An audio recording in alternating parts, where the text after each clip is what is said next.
아파트는 한국의 도시, 특히 서울에서 가장 익숙한 풍경 중 하나다. 과거에는 아파트촌이 밀집된 지역과 주택가가 밀집된 지역이 나뉘어져 있었으나 최근에는 서울의 거의 모든 지역에서 아파트가 없는 곳을 찾아보기 힘들 정도이다. 기존의 주택가를 허물고 고층 아파트 단지를 짓는 뉴타운 재개발은 시민들에게 필요한 주택을 공급하고 도로나 공원 등을 정비하여 낙후된 지역을 발전시킨다는 논리에서 추진되어 왔다. 하지만 이러한 재개발 과정에서는 어떤 지역에서든 수많은 문제점이 제기되고 분쟁이 있어 왔다. 강제로 토지를 수용하고 철거를 하기 때문에 거주자들은 공사 기간 동안 이사를 가야 하며 이 과정에서 주변 지역의 전세가가 크게 상승하기 때문에 세입자나 저소득층은 대부분 집세가 더 저렴한 외곽으로 밀려나게 된다. 또한 재개발이 되더라도 분양가가 매우 높아 집을 소유하고 있던 원주민들도 거의 대다수는 새롭게 지어지는 아파트에 들어갈 수 없게 된다.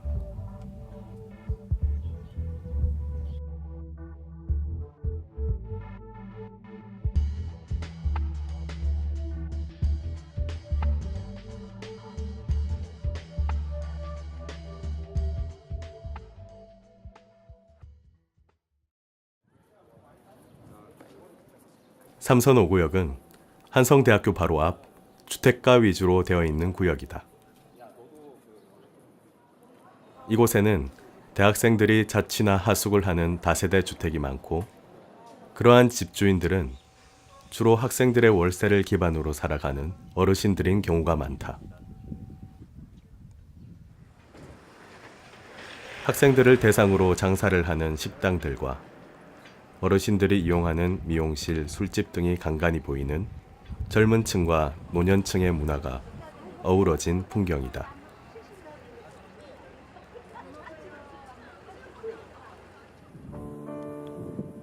삼선 5구역의 재개발이 추진된 것은 상당히 오래된 일이다. 처음 조합 설립 추진위가 만들어진 게 2005년이고 2009년에 재개발 구역으로 지정되어 그 다음 해인 2010년에 조합 설립 인가가 났다. 하지만 그 이후 재개발의 진행 속도는 지지부진했고 그 사이 삼선동의 다른 구역들은 재개발이 해제되거나 주거 재생으로 전환되었다.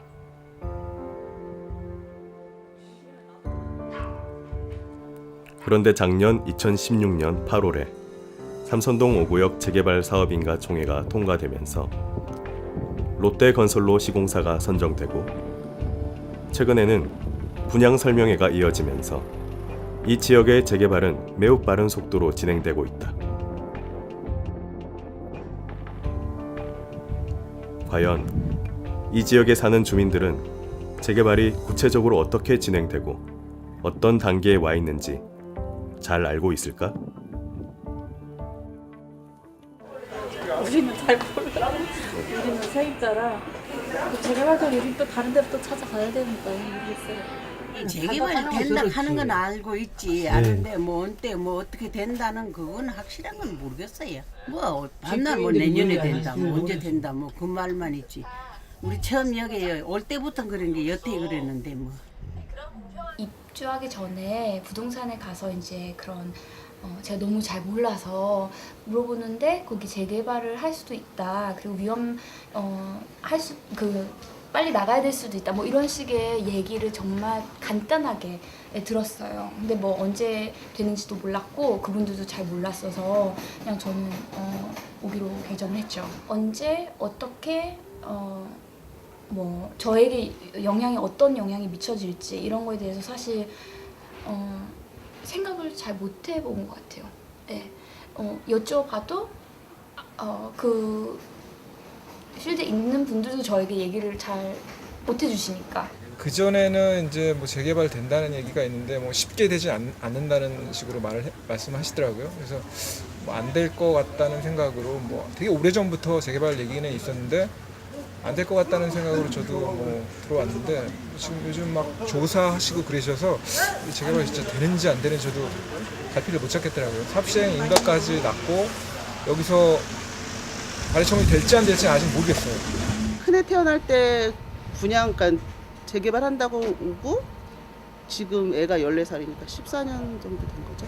구청에서는 뭐 지금 뭐 분양이 되냐 안 되냐는 떠나갔고 그 70%가 넘었으니까 분양 신청서를 받을 거냐 아니면은 뭐 돈으로 받을 거냐라고 선택만 하시면 된다고 말씀을 하시고, 근데 전 세입자인데 세입자가 저희 애가 지금 14살이거든요. 근데 그때 한번 조사를 하고 계속 그걸 기다리고 있었는데 그러고 나서는 아무 조사가 없었어요. 그러니까 지금 뭐 어떻게 될지 안 될지도 세입자들은 전혀 알 수가 없는 거죠. 난 이렇게 아픈 사람이 내가 89세야. 이게 내가 어디 이사를 가겠어. 곡괭이가 이만한 걸 요만해도록 내가 파고 이 집을 지은 거예요. 그런데 이제 다 늙어갖고 죽게 되는데 이사를 가라면 어떡하고 내가 어딜 가고. 어떤 사람은 복덕방에다가 뭐 어떻게 해갖고 뭐 집을 팔겠다고 다 내놓은 사람도 있다고 그러고 한 평에 1,500씩 해서 다 집을 판다는 사람도 있고, 이자 그 뚱뚱한 아주머니는 난 죽어도 안 판다고. 안 팔고 기다리고 계시는 거예요, 예, 그냥? 왜 남의 집을 갖다가 사줬냐, 이걸 만들어줬냐, 왜 남의 집을 값없이 막 헐라고 그러냐고. 내 집을 왜 가지고 마음대로 흔드냐고. 이게 민주주의냐고. 아직은 어떻게 해야 될지를 모르겠어요. 왜냐면 확답이 나온 게 전혀 없으니까 이사를 가야 될지 말아야 될지도 모르는 거고, 주변 어떤 분은 50%만 됐다는 분도 있고, 어떤 분은 뭐 내년에 올 상반기나 내년 초에 이사 가라는 사람들도 있고, 그런 시기라서 지금 지켜보고 있는 거예요. 어떻게 될지는 아직 뭐가 결정난 게 없어서. 다들 반대하세요. 그러니까 세 받을 수가 없잖아요. 그런 분들은 아파트에서 세 받고 하시기가 없어. 자기 집 있으신 분들은 다 반대하시는 것 같더라고요. 찬성하는 분은 못 봤어요, 제가. 손님들 나이 드신 분들. 그렇습니다. 저도 뭐 더 장사하고 싶은 마음에 예, 반대하는 입장이고, 여기 주인집 아저씨도 반대쪽이신 것 같아요. 근데 뭐 찬성하시는 분들도 많이 계신다는데 좀 모르겠어요. 그분들은. 못 빼가지고 거의 저희 손님들은 반대하시더라고요, 어르신들. 주민들은 이렇게 현재의 재개발 진행 상황에 대해 잘 모르거나 우려를 표하는 경우가 대다수였다. 또한 재개발 상황에 대해서 어느 정도 알고 있거나 분양 설명회에 참석한 이들의 경우 여러 가지 문제점을 제기하고 있다. 집 보고 가는 것도 자세히 보지 않고 그냥 밖에서 실제 보고 가고 지금 마음대로 그래요. 나는 솔직히 반대긴 반대인데 어쩔 수 없으니까 분양 신청하긴 했는데 진짜 불만이요. 우리는 뭐 지어가지고 88년도 지어도 우리 아저씨가 꼼꼼히 잘 하니까 살기는 세상 편해요. 근데 뭐 이거 이렇게 재개발 해가 가고 나면은 뭐 돈이 없어 들어갈 수가 있어야지. 그 돈 차이가 많이 나나요? 들어가야 되는 그 아파트. 그럼요. 네. 여기는 오래돼가 비싸요. 이게 그 일반 분양가가 1,870이고 우리가 1,650이거든요. 조합원이. 근데 이게 지을 때도 뭐 들어간다 또 더 안 받겠어요. 원할 뻔짜지. 그러니까 얘 엄청 비싼 거야. 내 생각에 한 2천만 원 될 것 같아. 좋다 해. 저 적당히 낼 금액만 들어가면 비싸지 않고 많이 달래지만 않으면 괜찮죠. 왜냐하면 어차피 뭐 팔고 가든 뭐 하고 가든 간에 그런 결단감이 있어야 되니까 어떻게 다른 사람들이 항상 한다고 그러니까. 근데 그렇지만 너무 많이 달래는 것 같아 지금 가만히 보면. 그런 아직 몰라. 우리가 닥쳐봐야 알지. 아직까지도 몰라. 얼마 달랬지 몰라. 아니 근데 먼저 책자에 나온 거 보면은 꽤 비싸더라고. 그리고 얼마 들어간다는 것도 지금 나오진 않았는데 그래고선 자꾸 도장을 찍어달라니까 그 신청을 하라니까 그게 문제도 됐어요. 근데 자기네들이 다 계획이 있을 거 아니에요. 얼마 들어가서 물론 여유로 또 들어갈 돈이 있겠지만 그래도 어느 정도는 이게 나와 있는 거 아니에요, 계획상에. 근데 그게 아니잖아요, 지금. 어영부영하고 처음에는 2천만 원, 5천만 원만 가지고 들어간다고 그랬다니까요, 먼저 그 사람들이. 근데 지금 그게 아닌가? 네, 와서 그래가지고 그게 아니에요, 지금. 그게 아니에요, 그렇게 나온다니까요. 또 거짓말인 거야. 그 전에 어디 아가씨들이 도장 찍으러 다닐 때 그랬다니까. 엄마 2천만 원 아니면 많은 5천만 원만 내면 들어간다고 이렇게 말해요. 분양금만 알려줬다는 얘기예요. 네. 조합에서. 그러면 재산평가는 얼마가 될지를 모르고 분양금은 1630만 나와 있고 그렇다면 나중에 분양금이 잘못됐을 경우는 새빵살이가 한다는 얘기예요. 그런 게 궁금하죠. 그걸 확실히 얘기를 했는데 옛날에 1구역에서는 그래 안 했거든요. 다 알려줬고요. 아, 근데 1구역은 구청에서 바뀌었대요. 1구역은 어떻게 했습니까? 어떻게 해요? 알려줬죠, 미리. 알려주고 네, 알려주고 분양 신청을 받고. 분양은 730이다. 조합은 분양은 740, 일반 분양은 900원 받아. 이 얘기를 했으니까 그걸 알아듣고 내가 맞춰서 몇 평짜리 가면 되고 맞겠구나. 근데 그냥 재산평가를 해주니까. 근데 이거는 안 하니까 구청에 가서도 법이 바뀌었다고 안 해준단 말이에요. 종전평가, 자산평가가 나온 상태에서 내 재산이 얼마인지를 안 상태에서 이 정도면 내가 25평에 들어가겠다 혹은 35평에 들어가겠다 아니면 나중에 뭐 현금 청산을 하겠다 라고 판단을 할 것 같은데 그게 없는 상태에서 그냥 이제 그 모인 상태의 분들도 그냥 깜깜이라고 말씀을 가장 많이 하세요. 모르는 상태에서 그냥 그러니까 투표로 지금 뭐 대선이 코앞인데 투표로 예를 들자면 1번 기호에 누가 나왔는지 2번 기호에 누가 나왔는지 3번 기호에 누가 나왔는지 모르는 상태에서 좋아하는 숫자 찍으세요 이거하고 비슷하다는 것 같아요. 감정평가에 알려줬습니까? 안 알려줬다니까. 그러니까 그걸 전부 다 사람들이 물었는데 하나도 모른다고 안 가르쳐 주더라니까요. 그거를 두 분 다 사람들이 다 그게 궁금하지요. 아, 2번을 가셨어요? 그럼요. 두 분 다 궁금한데 다 물어보는 게 주로 그런 거 물어보더만 아저씨들이. 그러니까 안 가르쳐. 6월달쯤 돼야 안 돼. 그러니까 이게 자기 그게 돈이 만약 내 생각인데 분양가를 이제 알아주면은 이게 돈이 적으면은 다시 신청을 안 할 수 있잖아요. 응? 그거 물어보고 찍어야지. 안 할까봐 안 할까봐 그걸 안 알려준 것 같아. 무조건 하고 분양 신청부터 받고 보자 이 식인 것 같아. 내 생각은. 저희가 팩스로 보낸 공문 받아보셨어요? 무슨 때문에 그러시는데요? 저희가 그 월요일 날 주민들이 제기하는 이러한 다양한 문제점이나 의혹에 대해 취재팀은 조합 측에게 물어보려 했으나 조합 측은 취재를 거부했다. 그거는 제가 저희하고 상관이 없는 줄 알고 공무원 버렸는데.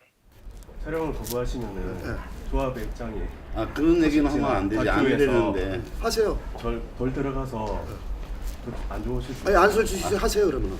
안 좋을 수 있으면 뭐. 근데 왜 거부하시는 겁니까? 거부하는 게 아니라 거부. 촬영하지 마세요. 아니 아저씨들 지금 뭐 하시는 분들이세요? 네, 저희는 여기 지금 삼선동하고 서목동에서 활동하는 시민단체고요. 이렇게 하시면 안 되지. 삼선나우 미디어 팀인데 이건 잠시만 이렇게 하시면 안 되죠. 제가 지금 통화하는데 통화하는 걸 인터뷰하는 거야 지금. 아니 그런데 저희가 여기 지금 촬영하고 있어. 하지 마. 얘기하지 마라. 지금 촬영을 거부하시는 거죠. 얘기하지 마라. 공식적으로. 아무 얘기하지 마. 그렇다면 이러한 문제를 중재하고 조정해야 할 성북구청에서는 삼선 5구역 재개발에 대해 어떻게 판단하고 있을까? 사실은 이게 이제 조합원 개개인분들이 조합이 결성이 돼서 그분들이 사업을 시행하시는 당사자이시거든요. 예. 근데 이제 개인으로 가셨을 때는 이제 같이 판단을 하기가 좀 어려우시니까 이제 요청을 하시는 민원이 감정평가 금액을 왜 안 알려주고 분양 신청을 받느냐, 그 민원이 지금 현재로는 사실 제일 많고요. 근데 그거는 사실은 어쩔 수가 없어요. 그 조합원 분양을 얼마나 신청하냐에 따라서 사업성이 또 달라지고 사업 계획이 완전 달라지거든요. 그러니까 그걸 받아갖고 사업 계획을 수립을 하는 거고요. 크게 봐서는. 세부적으로 법적 기준에서는 이제 감정평가라는 거는 사업 시행과 고시가 나면 그때 기준으로 평가를 하게끔 되어 있고요.